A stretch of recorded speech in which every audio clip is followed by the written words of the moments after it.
Hello everyone and welcome back to R S only. So आज का जो हमारा वीडियो लेक्चर होने वाला है, इसमें हम लोग बात करेंगे that what are the biggest mistakes that aspirants often do when they are studying polity. ठीक है, तो पॉलिटी देखो एक ऐसा सब्जेक्ट है विच इज बोथ आपका एप्लीकेशन बेस्ड भी है और थ्योरी बेस्ड तो बहुत ज्यादा है। ठीक है, तो ये बहुत बोर कर देता है कभी कभी subject if you are only studying it for the sake of studying without any interest और विदाउट रियल अंडरस्टैंडिंग, तो आप इस सब्जेक्ट से जो है ना वो बहुत जल्दी बोर हो जाओगे। ठीक है, तो ये एक ऐसा सब्जेक्ट है जिसको थोड़ा सा एप्लीकेशन के साथ में अगर आप पढ़ते हो, okay, where you try to apply the concepts to the real time situations, then you are better able to understand the things, और बहुत कम चांसेस होते हैं कि आप जो है इस सब्जेक्ट से वो बोर हो जाओ। ठीक है, क्योंकि देखो बोर्डम एक ऐसी चीज है जो किसी भी सब्जेक्ट को ना बहुत ज्यादा अनइंटरेस्टिंग बना देती है आपके लिए, और वो आपको एक बोझ सा लगने लग जाता है, राइट। तो हमें वो चीज नहीं करनी है, और ऐसी मिस्टेक्स जो आपके सब्जेक्ट को वीक रख सकती हैं उनके बारे में हम आज डिस्कस करने वाले हैं। ठीक है, वीडियो को स्टार्ट करने से पहले I would like you people to know that RAS only is offering you RAS pass. ठीक है, आरएएस पास जो है वो दो तरीके का है हमारे पास में। पहला है RAS pass only for prelims. इस पर्टिकुलर पास से आपको क्या मिलेगा, आप लोगों को अनलिमिटेड टेस्ट मिलेंगे फॉर योर प्रीलिम्स। ठीक है, मतलब एक साल के लिए for 12 months you can attempt unlimited tests for prelims, okay, and the pass pro which we have is for prelims and mains both।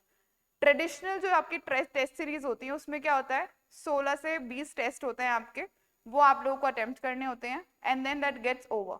कोई अपडेशन नहीं है, क्या करंट में चल रहा है, क्या चीजें नई आई हैं, कोई नया कॉन्सेप्ट आया है, कोई नई चीज चल रही है, कोई उसको मतलब नहीं है। जो उन्होंने टेस्ट सीरीज बना दी बस वो खत्म हो गई एक ड्यूरेशन ऑफ टाइम के अंदर and that is done. But pass pro से आपको क्या मिलेगा, आप लोगों को अनलिमिटेड टेस्ट मिलेंगे पूरे एक साल तक, okay, for 12 months validity you will be getting unlimited test. अब वो जो टेस्ट है क्योंकि एक साल की वैलिडिटी है तो अपडेटेड होंगे, जो भी करंट में नई चीजें आएंगी उसके ऊपर आपसे सवाल पूछे जाएंगे उन टेस्ट के अंदर।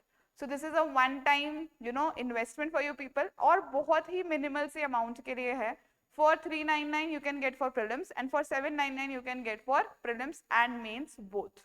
ठीक है, सो दिस इज अ वेरी अच्छा, बहुत फायदे का सौदा है आप लोगों के लिए। So you should definitely go and get your RAS pass today. ये तो हो गई हमारे पासेस की बात। अब हम आ जाते हैं हमारे ऐप के ऊपर। देखो ऐप जो है बहुत अच्छा है। अच्छा कैसे है, क्लासेस मिलेंगी आप लोगों को वहां पर डेली की फ्री। ठीक है, उसके साथ साथ आप लोगों को फ्री पीडीएफ्स मिलेंगी, जो भी कंटेंट है क्लासेस का उसका डेली फ्री पीडीएफ मिल जाएगा। डेली क्विज मिलेगा आप लोगों को जो भी टॉपिक है उससे रिलेटेड। ठीक है, अदर देन दैट पीवाईक्यूज मिलेंगे। पीवाईक्यूज वहां पर सब्जेक्ट वाइज जो है ऑलरेडी सेग्रीगेटेड है आपके लिए, so these PYQs will be very helpful for you people. Other than that you will get what, daily current affairs. Daily वहां पर करंट अफेयर्स अपलोड होते हैं, डेली करंट अफेयर्स की क्विज अपलोड होती है, so you can just go through that, और आपका daily का करंट अफेयर्स का जो कोटा है वो वहां से आप पूरा कर सकते हो। And the most important thing is are mind maps and infographics. So mind maps and infographics are something जो बहुत कॉम्प्लेक्स टॉपिक्स को पिक्टोरियल वे के अंदर बहुत इजीली एक्सप्लेन कर देते हैं, राइट। सो ये माइंड मैप्स और इन्फोग्राफिक्स क्या करते हैं, कोई भी एक टॉपिक है, ठीक है, उसको इधर माइंड मैपिंग के थ्रू, ठीक है, या फिर इन्फोग्राफिक्स मतलब information through graphics, so that आपकी जो पिक्टोरियल मेमोरी है वो काम करे और उस चीज को आप जल्दी से समझ पाओ, एंड मोस्ट इंपॉर्टेंटली आप उस चीज को ज्यादा दिन तक अपने दिमाग में, अपनी मेमोरी में रिटेन कर पाओ। So that is the main motive of these particular mind maps and infographics। ठीक है, so this is the complete thing which you will get on the app, और उसके अलावा भी आपको बहुत सारी और strategy things वहां पर मिल जाएंगी। So that will be very much beneficial for you people। Okay, where you can find it, you can either find it on Play Store or you can find it on the app stores as well। So जल्दी से जाओ इस app को download कर लो and you will be good to go for your preparation। चलिए अब हम आ जाते हैं हमारे टॉपिक के ऊपर। ठीक है, अब देखो when we talk about polity, so polity is a very scoring subject. ठीक है, every year if you see at least भी नहीं तो, जस्ट अ सेकेंड, एटलीस्ट भी नहीं तो 20 से 22 क्वेश्चंस, ठीक है। 20 से 25 में होते हैं जनरली, but we are just taking an average. 20 से 22 क्वेश्चंस आपके पॉलिटी से पूछे जाते हैं, ठीक है। और ये क्वेश्चंस देखो कैसे होते हैं, बहुत बेसिक या कॉन्सेप्चुअल क्वेश्चंस होते हैं। इसमें से 80% क्वेश्चंस जो हैं वो आपके बेसिक कॉन्सेप्ट्स के ऊपर बेस्ड होते हैं। मतलब जो आप कोर पढ़ाई करते हो पॉलिटी की, करंट अफेयर्स को हटा दो और किसी चीज को हटा दो, जो आप कोर कॉन्सेप्ट्स पढ़ रहे हो पॉलिटी के, उसी में से 80% क्वेश्चंस आप लोगों से पूछे जाते हैं इन पॉलिटी, ओके। तो बहुत ही क्या है, बहुत ही सेफ और बहुत ही स्कोरिंग सब्जेक्ट है, ओके। एंड इस सब्जेक्ट को अगर आपने अच्छे से कवर कर लिया, सो आपके 18 से 20 क्वेश्चंस कहीं नहीं जा रहे हैं, ठीक है। 18 to 20 क्वेश्चंस आपके कहीं पर भी नहीं जा रहे हैं, okay. So this is very much important. But यहाँ पर आप लोगों को कुछ ऐसी चीजें हैं जो अवॉइड करनी है। देयर आर सर्टेन मिस्टेक्स जो कि बच्चे करते हैं अक्सर पॉलिटी को पढ़ते वक्त, जो कि आप लोगों को अवॉइड करनी है in order to master the subject, ठीक है। मास्टर द सब्जेक्ट मतलब ये नहीं कि पीएचडी कर लेनी है अपन को, नहीं। हम लोगों को मास्टर करना है subject for the sake of RAS examination, ठीक है। क्या चीज अवॉइड करनी है? सबसे पहली चीज क्या आप लोगों को अवॉइड करनी है, तो वो चीज है आपकी पॉलिटी को rather than treating it as a conceptual subject, इसको आप क्या बना देते हो, मेमोरी सब्जेक्ट बना देते हो। हाँ भाई, ये वाले आर्टिकल में क्या लिखा है, ये कौन से आर्टिकल में लिखा है, इस कॉन्सेप्ट का क्या वो है, नहीं भाई। we have to read polity as what, as a concept, ठीक है, rather than some memory game or some memory subject. Polity is more of a what, conceptual subject, ठीक है। आर्टिकल नंबर्स को, ठीक है, या फिर इनको मेमोराइज करने से ज्यादा इंपॉर्टेंट आपके लिए क्या है, यू शुड क्वेश्चन दैट अगर हमारे यहाँ पर फंडामेंटल राइट्स हैं तो क्यों है, why was there a need of fundamental rights, why is the judicial system like it is, क्यों हमारे यहाँ पर पार्लियामेंट्री सिस्टम ही है। तो पॉलिटी को instead of a memory game try to understand it as a concept, ठीक है। Every time you need to understand the entire political system. अक्सर आप लोगों ने क्वेश्चंस इस तरीके के देखे होंगे that what are the unitary and what are the federal features of our constitution, right. बच्चे क्या करते हैं, बच्चे यूनिटरी और फेडरल फीचर्स को रट के चले जाते हैं, राइट। रट के चले गए और फिर उन फीचर्स में से अगर कोई भी एक फीचर अलग हट के आ गया तो वो लोग उसको आंसर नहीं कर पाते। अक्सर ये चीज होती है। लेकिन अगर आप लोग उन कॉन्सेप्ट्स को समझ लोगे कि भाई यूनिटरी फीचर का मतलब क्या है एंड फेडरल फीचर का मतलब क्या है। यूनिटरी मतलब where the centre is strong and federal मतलब where the power is devolved between the levels of the government, right. तो कोई सा भी कॉन्सेप्ट आपके सामने आएगा, कोई सा भी फीचर आपके सामने आएगा कॉन्स्टिट्यूशन का, तो you will easily be able to decipher it. For example emergency provision, emergency provision क्या यूनिटरी फीचर है कॉन्स्टिट्यूशन का या फिर फेडरल फीचर है? Obviously it is a unitary feature. क्यों? क्योंकि जब इमरजेंसी लगती है तो सारी पावर किसके हाथ में चली जाती है, आपके सेंटर के हाथ में चली जाती है, right. So it is depicting what a strong centre, so it is what, it is a unitary feature of the constitution. तो इस तरीके से instead of rectification, if you try to understand the concepts and you try to apply those concepts, तो आपके लिए polity बहुत easy हो जाएगा। प्लस जो पॉलिटी में क्वेश्चंस आप लोग आंसर नहीं कर पा रहे हो properly, you will be easily able to answer those questions, ठीक है। इतनी बात सब लोगों को समझ में आई? ठीक है। एक बात आप लोगों को क्लियर है, पॉलिटी को एज अ सिस्टम पढ़ना है, ना कि एज अ मेमोरी टेस्ट। दूसरी चीज हमारे लिए क्या इंपॉर्टेंट है कि हमें डायरेक्ट लक्ष्मीकांत को रटना शुरू नहीं करना है। We do not have to start directly reading Laxmikant line by line. Why? जब आप एक कॉन्सेप्ट के लिए नए हो, ठीक है, where a concept is new for you people, आप लोग अगर उसको बिल्कुल उसकी हाईएस्ट स्टैंडर्ड बुक से पढ़ने लग जाओगे, that too line by line, so that will not be good for you. आप उस सब्जेक्ट से डर जाओगे। Instead, what you need to do is you need to build a foundation for yourself. किसके लिए बात कर रही हूं मैं अभी? जो बच्चे शुरू कर ही रहे हैं बिल्कुल, राइट? जो बच्चे those are just starting with the subject, okay? If you need to start for that subject, you need to build a foundation. कोई भी मकान बनता है सबसे पहले उसकी नींव बनती है, राइट? और उसकी नींव मजबूत होती है तो मकान बहुत अच्छे से बनता है, अच्छे से टिका रहता है. So that similar thing you need to follow with the subject. आप लोगों को अपनी फाउंडेशन को स्ट्रॉन्ग बनाना पड़ेगा. And for making that foundation strong, what you people must do is, you people must first of all clear your concepts. Concepts कैसे clear होंगे, foundation कैसे build होगी? Through your NCERTs.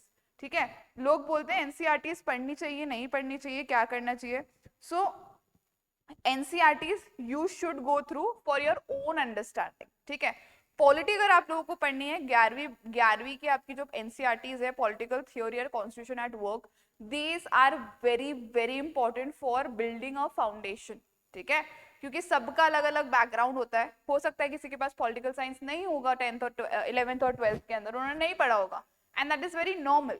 But before starting the subject, direct इस book के ऊपर जाने से पहले, डायरेक्ट इस बुक को रेफर करने से पहले, you should start with building the foundation with the basic concepts. और बेसिक कॉन्सेप्ट से फाउंडेशन कौन बिल्ड करेगा? आपकी NCERT.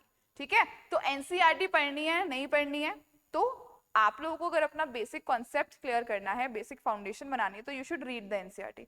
But if you are familiar with the subject, आपने ऑलरेडी पढ़ा हुआ है सब्जेक्ट को पहले, so then you can go to the Laxmikanth. But over there as well you need to see क्या आपके एग्जाम के लिए रेलेवेंट है, क्या चीजें रेलेवेंट है और क्या चीजें रेलेवेंट नहीं है. Not all the things in Laxmikanth are important from your exam point of view. ठीक है, so that thing you need to keep in mind. दो चीजें आप लोगों को सबको समझ में आई. ठीक है, उसके बाद में हम लोग आ जाते हैं तीसरी ग्रेवेस्ट मिस्टेक के ऊपर, जो कि बच्चे अक्सर करते हैं.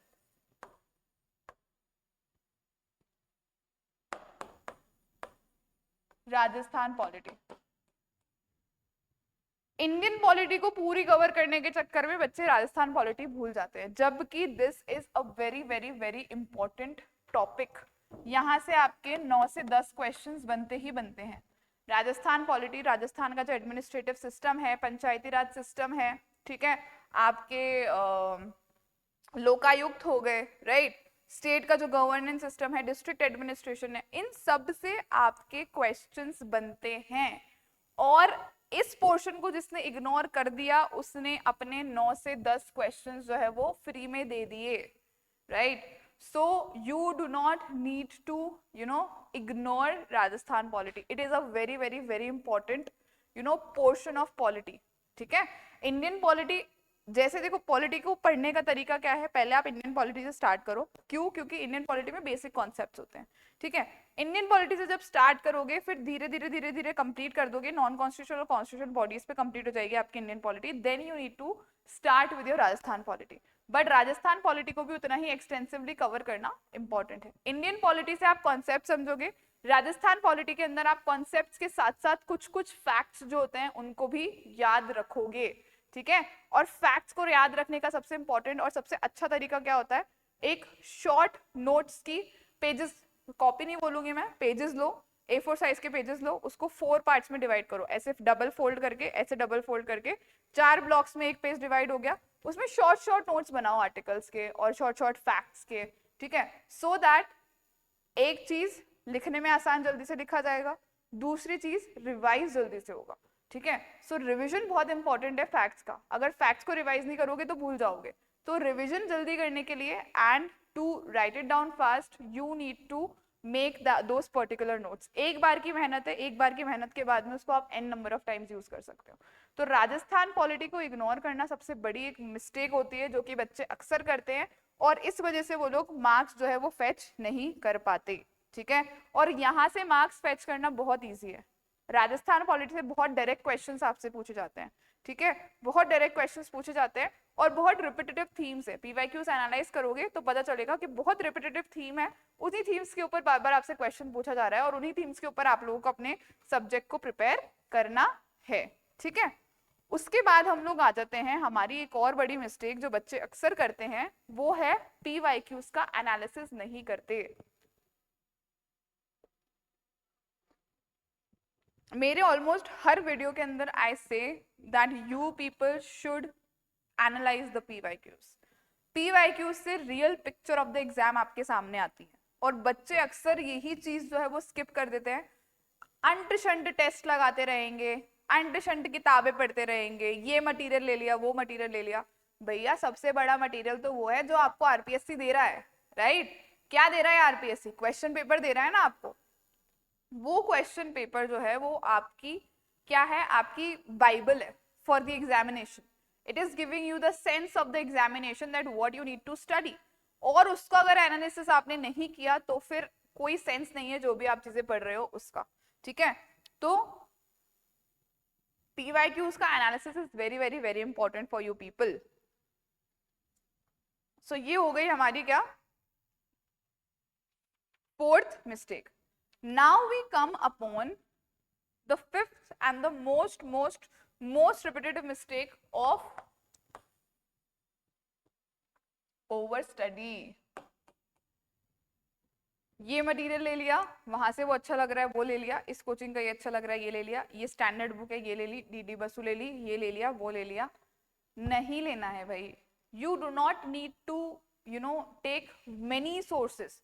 just stick to one source, revise it 10 times and you are good to go for the examination। एक स्टैंडर्ड सोर्स लो और अपने नोट्स बनाओ उससे, ठीक है? अपने क्लास नोट्स और वो स्टैंडर्ड बुक से अपने खुद के नोट्स बनाओ, and that is your one thing that you need to refer.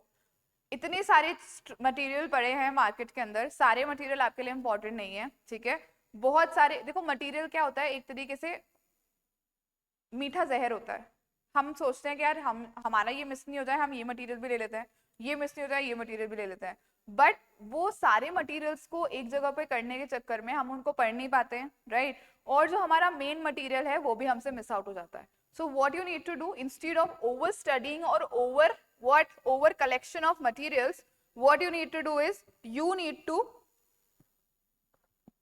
To focus on what you have. Limited resources के ऊपर फोकस करो, but do multiple revisions of it। okay, now once you have done all of these things, आपने अपना पूरा study कर लिया है, सब कुछ कर लिया है, PYQs एनालाइज कर लिया, आपने अपने सोर्सेज के ऊपर स्टिक रहे, everything you have done, then what mistake students often make is they try and they think that यार ये कॉन्सेप्ट तो मेरा बहुत क्लियर हो गया है, इसमें तो मुझे पढ़ने की जरूरत ही नहीं है, अब तो ये बिल्कुल मैं एकदम परफेक्ट हो गया हूँ इसके अंदर। अब ये थॉट जो है ना, इसको क्वेश्चन कौन करेगा? इसको क्वेश्चन करेगा आपका प्रैक्टिस क्वेश्चंस। जो भी टॉपिक जो भी सब्जेक्ट आप कवर कर रहे हो उसके प्रैक्टिस क्वेश्चंस लगाना जरूरी है। Okay, whatever topic you are studying, just do 50 questions of it, maximum 50 question एक टॉपिक के कर लो। मतलब जितने भी क्वेश्चंस उस टॉपिक से बन सकते हैं वो सारे आपने कवर कर लिए, मतलब समझ रहे हो बात को? तो प्रैक्टिस करना बहुत जरूरी है। ओके, सो प्रैक्टिस जो है बच्चे अक्सर मिस कर देते हैं। अब प्रैक्टिस करने से होता क्या है, हमने कोई एक टॉपिक पढ़ा, फिर हमने उसका क्वेश्चन देखा, अब क्वेश्चन से हमें पता चला कि यार ये इन्फॉर्मेशन तो मेरे पास है ही नहीं, राइट? एक क्वेश्चन के अंदर कोई एक स्टेटमेंट है, बोला ये इन्फॉर्मेशन तो मेरे पास इस टॉपिक से रिलेटेड है ही नहीं, तो हम क्या करते हैं, हम उससे रिवर्स लर्निंग करते हैं, राइट? हम जब क्वेश्चंस प्रैक्टिस करते हैं किसी भी टॉपिक का जो हमने पढ़ा हुआ है और उसमें अगर हमें कोई चीज नहीं आ रही है तो हम उससे रिवर्स लर्न करते हैं। हमें अगर वो चीज नहीं आ रही है तो हम जानने की कोशिश करते हैं कि एग्जैक्टली ये क्या है, और फिर हम उसको अपने नोट्स के अंदर इंक्लूड कर लेते हैं फॉर आवर फ्यूचर रेफरेंस। ठीक है, इससे क्या होगा, टॉपिक एकदम क्लियर हो जाएगा। फिर उससे इस टॉपिक से आरपीएससी जब भी कोई भी क्वेश्चन पूछेगा तो आपके पास में इनफ इंफॉर्मेशन होगी कि आप उस क्वेश्चन को इजीली आंसर कर पाओ। समझ में आ रही है इतनी सी बात मेरी? And then at last what is the one more mistake that people do is revision. एक महीने में 1.5 महीने में पॉलिटी पूरी कवर कर ली, अब छोड़ दिया उसको। 3 महीने बीत गए, दूसरा सब्जेक्ट कवर कर लिया, 4 महीने बीत गए, तीसरा सब्जेक्ट कवर कर लिया, पॉलिटी को दोबारा देखा तो सब भूल गए। तो ये चीज हमें नहीं करनी है, हमें मल्टीपल रिविजन्स करने हैं हर सब्जेक्ट के, टाइम बेस्ड रिविजन्स करने हैं हर सब्जेक्ट के। so that आप लोग जैसे जैसे आगे बढ़ते जा रहे हो वैसे वैसे पीछे का ना भूलो, पीछे को भी साथ साथ में लेके चलो अपने, ठीक है। So revision is very important for you people. Why? Because ultimate goal क्या है हमारा, चीजों को याद रखना, सो दैट एग्जाम के अंदर हम उनको अच्छे से प्रोड्यूस कर पाए, right. So this is very important for you people to understand that revision is very important. कोई भी सब्जेक्ट अगर आप बहुत शिद्दत से पढ़ रहे हो और अगर आपने उसको रिवाइज नहीं किया तो वो पूरी आपकी मेहनत जो है वो जीरो हो जाएगी, ओके। बिकॉज इवेंचुअली हमारा जो ब्रेन है वो चीजें भूलता है, उसको बार बार चीजें याद दिलाने की हमें जरूरत रहती है, और बार बार चीजें याद दिलाना मतलब उसको रिवाइज करना। So revision is very important for you people and that one particular thing you should do all the time.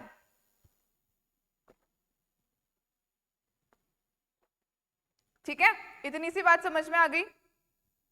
मतलब इस पूरे सेशन के बाद में आपको क्या चीज समझ में आई? सबसे पहले आपको क्या करना है, जस्ट अ सेकेंड। सबसे पहली चीज what you shall do is you should have a conceptual clarity. क्या होनी चाहिए आपके पास में? You should have a conceptual clarity. क्योंकि देखो अब आपने क्वेश्चंस भी अगर देखे होंगे, if you would have seen RPSC के क्वेश्चंस अब जो पूछे जा रहे हैं तो उसमें कॉन्सेप्चुअल क्लैरिटी बहुत ज्यादा जरूरी हो गई है इवन फॉर एलिमिनेशन, ठीक है। अगर आपको एलिमिनेशन भी करना है तो आपके अंदर कॉन्सेप्चुअल क्लैरिटी क्या होनी चाहिए? बहुत ज्यादा होनी चाहिए। देन योर फोकस्ड और limited sources, very important. Sources को लिमिटेड रखो, सोर्सेस को क्वालिटी रखो, ठीक है। क्वांटिटी पे हमें नहीं जाना है, we need to have what quality sources and limited sources, ठीक है। सो दैट हमारा जो प्रॉपर स्टडी है वो हो पाए and it becomes what? It becomes easy for us to memorize and retain things, okay. Other than that, इसके अलावा PYQ practice is very important for you people. Then MCQ practice बहुत जरूरी है। MCQs और PYQs दोनों ही बहुत ज्यादा जरूरी हैं। प्रैक्टिस प्लस जो आपके ऑलरेडी क्वेश्चंस आपसे पूछे जा चुके हैं। And out of these the most important thing is revision. ये सब करने के बाद में अगर आपने ये नहीं किया तो इन सब का कोई फायदा नहीं है, okay. So the ultimate thing that you know sails your boat in the RS examination is revision. Revision करना आपके लिए बहुत बहुत बहुत ज्यादा इंपॉर्टेंट है।